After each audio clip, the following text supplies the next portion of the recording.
¿Qué tal, chicos? Bueno, lo que vamos a ver hoy es la respuesta de dos circuitos básicos, el circuito RC y el circuito RL, a una variación.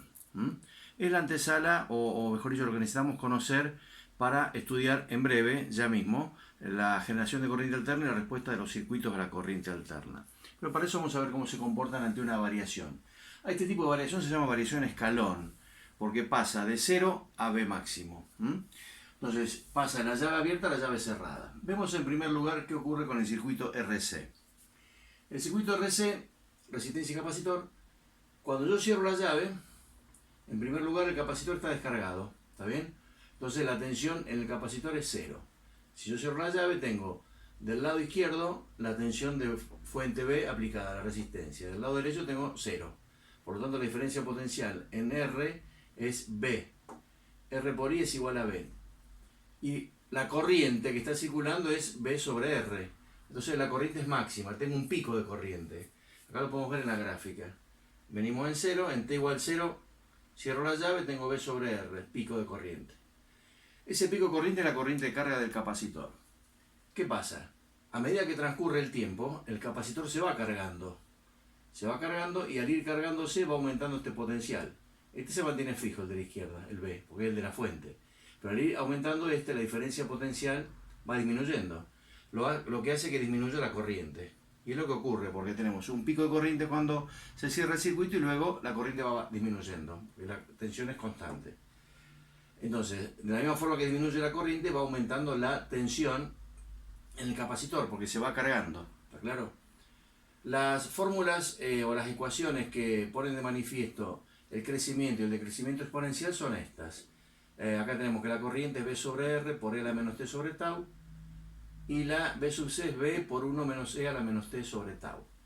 Como se puede ver, en la primera la corriente, que es una exponencial decreciente, ¿bien?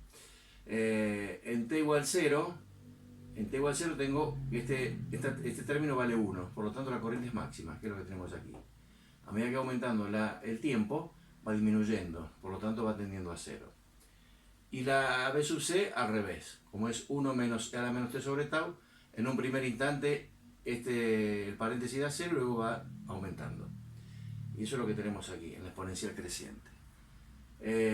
Fíjense que tenemos, en T igual a tau, la corriente llegó al 37% de su valor máximo. O sea, acá tenemos el 100%, acá llegó al 37%.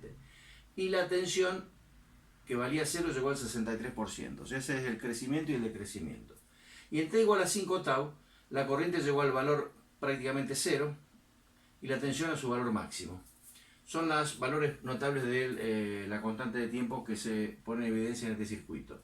El tau que nombré recién se obtiene en el circuito RC multiplicando R por C. El tau en segundos es la resistencia en ohms por la capacidad en faradios. Queda bien claro acá que hay un desfasaje, o sea que hay una variación entre lo que es la corriente y la tensión. En primer lugar aparece el pico de corriente y luego aparece la tensión. O sea, en primer lugar la corriente es máxima, la tensión es 0. Y luego, en T igual a 5 tau, la corriente tiende a 0 y la tensión tiende al valor máximo. O sea, cuando uno crece, el otro decrece. Eso es por la energía eléctrica que se almacena en el capacitor. Es por el principio de funcionamiento del capacitor. Vamos a ver ahora qué ocurre con el circuito RL. En un circuito RL, serie, bueno, la ley de Kirchhoff se cumple siempre, ¿no es cierto? La primera, la segunda, en este caso la segunda.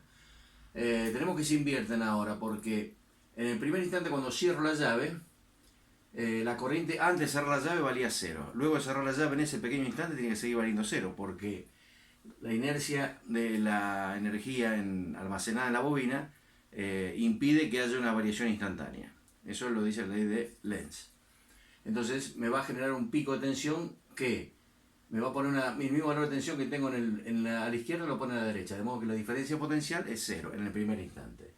Si la diferencia potencial es 0, la corriente es 0. Por lo tanto, cuando cierro la llave en T0, tenemos que la corriente vale 0 y aparece un pico de tensión, B. Entonces en la bobina tengo B, la tensión máxima, y la corriente es 0. Empieza a transcurrir el tiempo y la que va a mandar es la fuente. ¿Qué va a hacer esa fuente? Va a hacer que la corriente vaya incrementándose y del mismo modo que se incrementa la corriente, va aumentando esta caída de tensión, por lo tanto va disminuyendo la tensión en la bobina.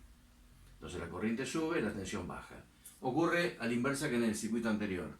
O sea, la corriente es una exponencial creciente, B sobre R por 1 menos R menos T sobre tau, y la B sub L es una exponencial decreciente, B por L menos T sobre tau, en donde tau es L sobre R. Tau en segundos es L, o la inductancia en Henry, dividido la resistencia en ohms. La inductancia, recordamos que es el parámetro característico de la bobina, así como la capacidad, el parámetro característico del capacitor, y la resistencia, el del parámetro del resistor. La inductancia, coeficiente de autoinducción, o L, es el coeficiente característico de la bobina. ¿Está bien? También se pone de manifiesto que hay un desfasaje entre la tensión y la corriente. O sea, en una bobina, cuando hay una variación, tengo un pico de tensión y la corriente mínima. Y viceversa, cuando llego al 5 tau, la tensión tiende a cero, la corriente es máxima. O sea que cuando uno es máximo, el otro es mínimo. Al revés que en el capacitor. Ese desfasaje, esa variación de tiempo entre un parámetro y el otro se da o es debido a la energía magnética almacenada en la bobina, y lo determina la ley de Lenz. Entonces, la conclusión interesante es que tanto en el circuito capacitivo como en el circuito resistivo hay desfasaje entre tensión y corriente. Primero aparece un parámetro, luego el otro. Y eso es debido a que ambos almacenan energía. El capacitor energía eléctrica, la bobina energía magnética. Eso es básico y lo vamos a usar en breve cuando arranquemos con los circuitos en alterna. En el video que viene vamos a ver generación de corriente alterna.